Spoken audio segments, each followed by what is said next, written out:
Welcome to Samba Samba. Enjoy the video. You start by eliminating the obvious hardware blocks. Make sure the mic isn't muted on the headset or inline switch, and swivel the boom to speak into it. Next, plug via the alternate connector. If using a USB adapter, swap to the 3.5 or vice versa, and try a different port, front and rear. Once done, open Windows Sound Settings, pick the Hyperx input, and confirm privacy permissions. Allow apps to use the mic, so the system can actually hear you. Now you handle drivers and system routing.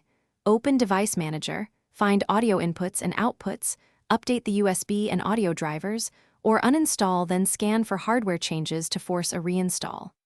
After that, set the Hyperx mic as both default device and default communication device so apps pick it automatically. Then go into Advanced Properties, lower or standardize the sample rate and bit depth, and disable exclusive control so one app can't lock the mic. Finish by confirming the fix. Record in voice recorder and watch levels in sound settings while speaking.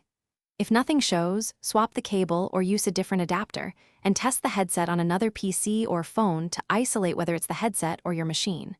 Once you've narrowed it down, reinstall any Hyperx software or firmware and reboot. Troubleshooting tip. If the mic works on another device, the problem is your PC configuration. If it fails everywhere, secure a replacement under warranty.